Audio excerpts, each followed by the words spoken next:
Vraiment, l'équipe, l'heure est grave parce que le Cameroun, c'est un pays formidable. C'est-à-dire, je pensais souvent que les choses se passaient seulement chez les autres. Maintenant que moi-même je vis ça, je confirme à quel point c'est compliqué de monter des projets au Cameroun. Je ne suis pas là pour jeter mon venin, non. J'espère juste qu'en vous partageant l'histoire qu'on est en train de vivre en ce moment, il y aura des gens que ça pourra édifier, mais aussi et surtout qu'on trouvera la solution aux problèmes qu'on rencontre en ce moment précisément. Précisément, je parle du Cameroun parce que c'est incroyable. C'est juste incroyable ce qui se passe. Donc, je comprends pourquoi les gens quittent le Cameroun, ils viennent ici, ils explosent, mais ils ne veulent plus investir sur place. Je comprends, même si je ne suis pas pour, je comprends. Je peux les comprendre, parce pas le moment par lequel on passe. Donc, je t'explique, je t'explique l'histoire pour que tu puisses bien comprendre de quoi est-ce qu'il s'agit. Je t'explique l'histoire. Donc, il se trouve que, comme tu le sais déjà, ça fait un peu plus de 2 mois que je bavarde partout sur les réseaux sociaux, comme quoi on va organiser 2 événements inédits à Ouagadougou, au Centre culturel Dieudonné. Le 5 août 2022, on organise premièrement une méga dédicace des auteurs qu'on a pu accompagner tout au long de l'année. Et le 6, on organise une méga conférence sur le thème 28 jours pour écrire un livre inspirant et le vendre. Ça, ce sont les 2 événements qu'on organise à Ouagadougou. Ça, c'est à Ouagadougou. À Ouagadougou, tout se passe très bien. Tout se passe très bien.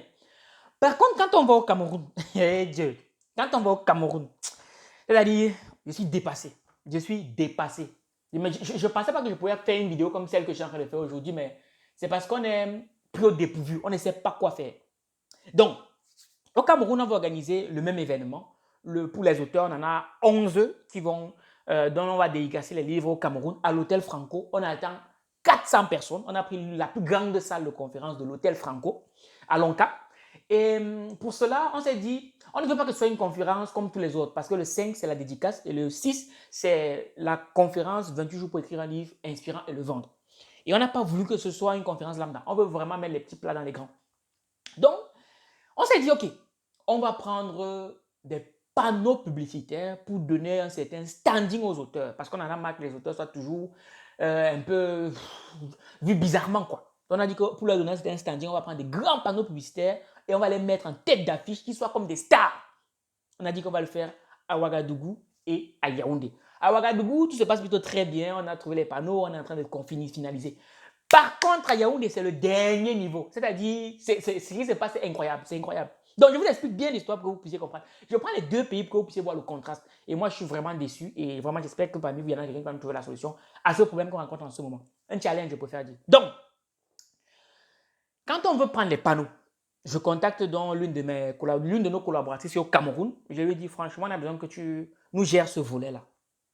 Elle nous dit, OK, il n'y a pas de souci. Donc, je lui dis, vers qui est-ce qu'il faut se diriger pour pouvoir louer les panneaux publicitaires? Elle me dit, il faut aller normalement à la commune urbaine. Et tout le monde semble me confirmer qu'il faut aller vers la commune urbaine. Donc, elle s'en va à la commune urbaine de Yaoundé pour trouver le responsable, pour payer. Ce n'est pas pour demander, c'est pour payer. On veut payer, on veut payer, on veut donner l'argent. Et donc, elle y va. Et déjà, quand elle arrive à la commune urbaine, on lui dit d'abord que non, ce n'est pas ici, il faut aller à Bastos, c'est pas à Bastos. Bref, tu comprends que tout est compliqué, c'est opaque, c'est flou. Bref, on ne sait pas comment faire. Donc, elle arrive au lieu indiqué, je pense que c'était à Bastos. Et quand elle arrive sur place, on lui dit que la responsable est en réunion. Elle est en réunion. Et la réunion ne finit pas avant 15h ou 16h ou 17h. Donc de 9h jusqu'à 15h, 17h, elle est en réunion. On ne sait pas si c'est la réunion du G7. Bon, bref. Donc, on comprend que ça ne va rien donner de bon parce qu'on n'arrive pas à avoir un numéro de téléphone qui peut nous aider à payer pour pouvoir bénéficier de ce service-là. OK, il n'y a pas de problème. Donc, je contacte mon mentor, le docteur Koudem Lubissi, et je lui dis, grand frère, en ce moment, gars, ça ne va pas. Ça ne va pas, ça ne va pas, gars. On a besoin, je ne sais pas si dans ton réseau, là, on sait que tu es un gars puissant, si dans ton réseau, tu peux nous passer un contact pour qu'on puisse gérer ce marché-là. Et il me dit, OK, il nous envoie un numéro. Tu te rappelles, j'ai même fait une vidéo récemment dans laquelle je disais qu'un bon numéro de téléphone vaut mieux qu'un Master 2. Donc là-dessus, franchement, Claudel au top. Franchement, il nous a donné même plusieurs contacts. Donc, il fait du mieux qu'il peut, quoi. Donc, il nous envoie des contacts. Et donc, on contacte les gens en question. Et, ouais, donc c'est pour dire que ah, c'est compliqué. Donc, on contacte les concernés. Et là, on va être gravement déçu, pas les concernés. Donc, je vois, il y a les gens qui vont dire que comme c'est Claudel, peut-être que non. Claudel n'y est pour rien. Au contraire, il nous a vraiment aidé. Malheureusement, il ne peut pas tout gérer. Ce n'est pas lui qui gère le business des autres. Il nous a donné les contacts. Donc, c'est d'abord pour dire aux gens que laissez Claudel en dehors de ça. Franchement, il a fait un travail qui est propre. Vraiment, merci, grand frère. Donc, je reviens sur le sujet. C'était important de préciser ça parce qu'on connaît les détracteurs. Ils vont commencer à dire que donc Claudel lui-même, non. Claudel, c'est quelqu'un de très bien. Donc, laissez-le en dehors de tout ça. Donc, il nous donne les contacts. Nous, on contacte les gens en question et là, on va être déçu à un niveau où on contacte le premier monsieur. Et le premier monsieur nous fait comprendre que les panneaux publicitaires, c'est tel prix, ok. Et on lui dit comment ça se passe pour la réservation et tout. Il ne nous explique rien du tout. Et il nous envoie juste le numéro Orange Money. Il dit, payez à ce numéro. Donc, tu t'imagines, tu dois payer des centaines de mille à quelqu'un, un prestataire. Tu ne l'as jamais rencontré. Tu ne sais pas à quoi il ressemble. Il ne t'explique rien. Et tout ce qu'il t'envoie, c'est un numéro Orange Money sur lequel il faut faire le dépôt. Donc, nous, on se dit, mais c'est quoi ces manières de travailler? Il ne nous a rien expliqué. Il ne nous dit même pas où les panneaux vont être situés. Il nous envoie seulement le numéro Orange Money payé. Donc, on comprend tout de suite que celui-là, c'est même pas la peine. On laisse tomber, on le met de côté. Donc, pas de souci. Donc, je recontacte mon mentor, je lui dis, gars, grand frère, celui que tu nous as envoyé là, non, franchement, c'est pas trop ça. Nous, sa manière de travailler, ça ne nous correspond pas trop. Nous, on ne voit pas, c'est trop opaque. Ça ne nous correspond pas. Et lui-même, il est déçu. Il dit, mais qu'est-ce qui se passe? Donc, il me dit, non, attends, je t'envoie notre numéro. Il nous envoie notre numéro. Donc, on contacte la personne. Lui, par contre, il nous donne le prix, mais voilà, ça ne nous plaît pas trop. On laisse passer, on laisse tomber. Donc, maintenant, nous, on se débrouille un peu de notre côté. Et on tombe sur un monsieur. C'est ma collaboratrice qui tombe sur le monsieur, en effet. Donc, elle échange avec le monsieur. Parce que moi, je suis le truc derrière. Je ne veux pas me mettre en avant parce que je sais que dès qu'on va avoir le plus 33, on va nous multiplier les prix par 10 ou par 15. Au Cameroun, malheureusement, c'est comme ça que ça fonctionne. Lorsque tu viens de Beng, on te multiplie les prix. Au Burkina Faso, franchement, j'ai été vraiment surpris et agréablement. Ils ne font pas ça. Moi, j'ai discuté avec les prestataires au Burkina. Et plus 33, plus machin, un truc. Quand ils payent des hommes internes, de ce côté, ils sont vraiment internes. Ça, ils s'en foutent. Donc, dès que moi, ils demandaient le prix, ils me donnaient les prix qu'ils donnent à tout le monde. Franchement, ça, chapeau pour les Burkinabés. Donc, je dis au Cameroun, franchement, j'aime mon pays, mais là, c'est grave. C'est grave. Il faut que vous puissiez comprendre ce qui se passe. Parce que quand on me parlait, souvent, je ne comprenais pas. Donc, on contacte le monsieur. Il nous explique comment ça marche. Il nous explique que les autres, c'était des arnaqueurs, que normalement, dans le business, ça ne se passe pas comme ça. C'est chacun qui a sa zone et tout. Bref, il nous vend bien le truc. On se dit non, on a trouvé quelqu'un de confiance. En plus, il nous explique bien comment les choses se passent dans la vente basée sur l'éducation. On se dit non, c'est avec lui qu'on doit travailler parce qu'il a pris le temps de nous expliquer comment ça marche et tout. Il nous parle des panneaux disponibles, les prix, boum. On se dit non, lui c'est un monsieur responsable. En plus, il est dans les affaires et tout. Donc, c'est avec lui qu'il faut travailler. Donc, on va vers le monsieur, on lui dit bon, combien ça coûte les panneaux? Il nous donne les tarifs. On dit ok, il n'y a pas de souci. Ensuite, il nous dit il faut réserver les panneaux. Et l'histoire de réservation, c'est autour de 20 000 francs. Bon, la réservation en elle-même, normalement, il ne doit pas avoir de réservation. Mais il dit qu'il y a une réservation de je ne sais pas trop quoi. On dit bon, il n'y a pas de problème, on va payer. Et c'est après que les problèmes commencent, justement. Parce que je ne sais pas comment il a su, mais là, il vend un truc comme quoi ma collaboratrice qui gérait tout ça, et c'était une femme qui a gagné le marché d'un grand groupe et c'est elle qui gérait tout ça. Et c'est là que les problèmes commencent. Aujourd'hui, j'ai fait la vidéo aujourd'hui parce que c'est aujourd'hui qu'on a eu l'élément qui a la goutte d'eau qui a fait déborder le vase. Donc aujourd'hui, il appelle parce qu'ils avaient rendez-vous à 14h, aujourd'hui pour aller voir les panneaux en question. On avait prévu en prendre 3.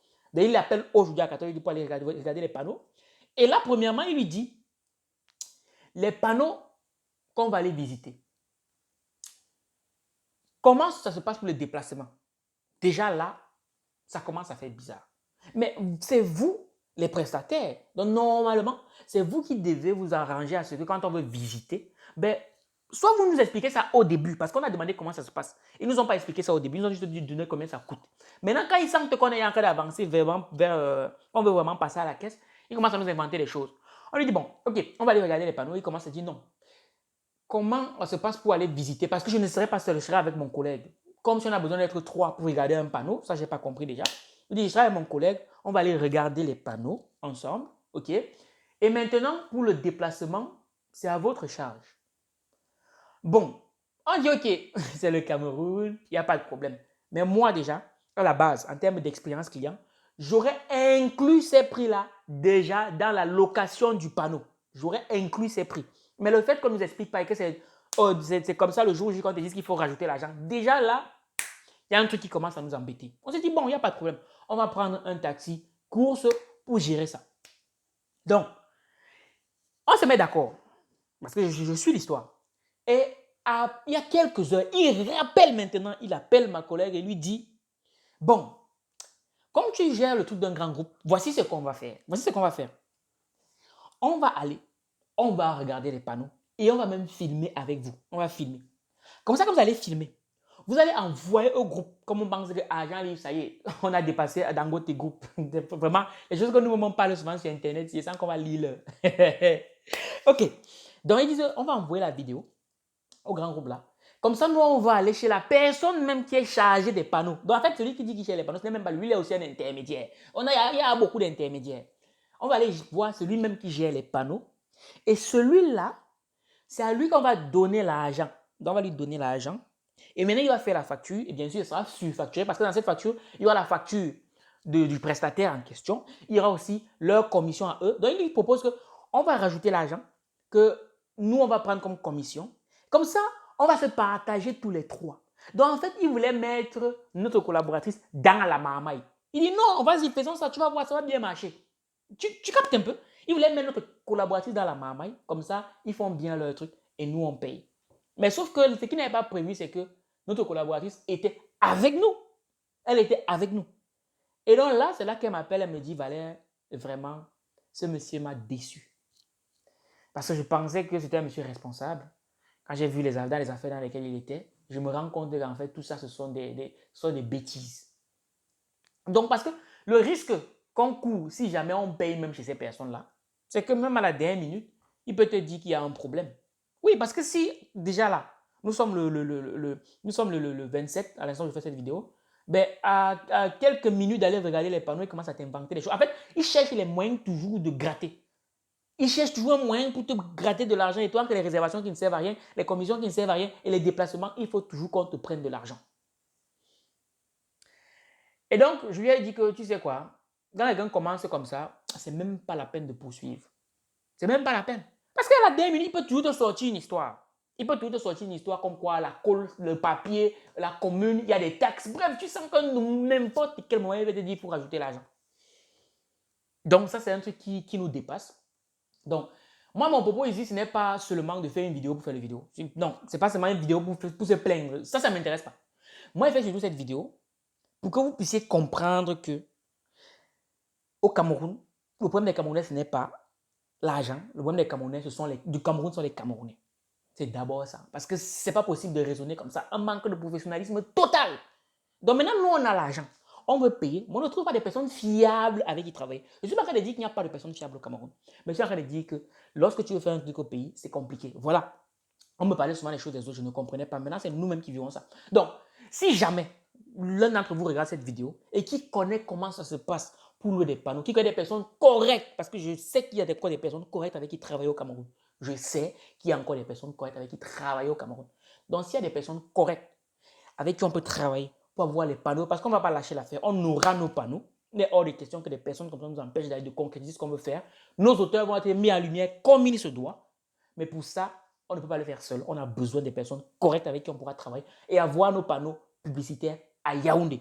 Donc, si parmi vous, il y en a quelqu'un qui connaît, s'il vous plaît, contactez-nous. Je vais mettre un numéro juste au-dessus de cet écran. Je vais mettre un numéro, je vous le dis, 0033 784 75 79 81. 0033 7 84 75 79 81. Contactez-nous via WhatsApp, s'il vous plaît. Si vous savez comment ça se passe au Cameroun, si vous avez un numéro correct de personnes fiables avec qui travailler pour avoir des panneaux, contactez-nous, on va payer. On n'est pas revenu demander le monde. On veut payer pour bénéficier d'un service. Donc, ce n'est pas seulement pour se plaindre, non. C'est parce qu'on va aller jusqu'au bout. Et j'ai envie de dire que je comprends. Lorsque les gens disent qu'ils ne veulent pas les affaires du Cameroun, ça les intéresse. Je comprends. Même si on ne peut pas les laisser, je les comprends. Donc, il y a encore des personnes correctes au Cameroun. Dans mon équipe, il y a beaucoup de personnes correctes. Des fois, je me trompe et c'est eux qui nous disent qui me disent que non, là, Valère, tu t'es trompé, le défi est trop élevé, il faut baisser. Donc, je sais qu'il y a pas des personnes correctes et en ce moment, on veut vraiment le faire.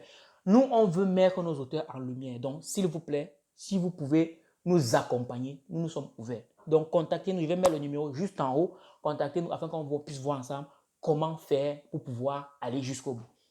Parce qu'on a des personnes qui accomplissent des choses exceptionnelles, qui écrivent des livres exceptionnels, mais on ne peut pas les mettre en lumière comme on le souhaite. Pour la simple raison qu'il y a toujours des personnes qui essayent de vous escroquer de l'argent, des personnes qui manquent de professionnalisme, des personnes qui manquent de vision. Donc, s'il vous plaît, nous sommes disponibles, donc contactez-nous.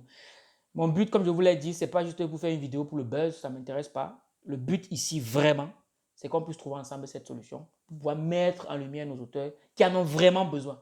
Je vais préciser une chose, c'est que c'est avec l'argent d'argent qu'on investit pour payer ces panneaux publicitaires. Parce que nous, on s'est donné pour mission de mettre en lumière nos auteurs. Donc, s'il vous plaît, ces auteurs, ce sont vos frères, vos mères, vos sœurs.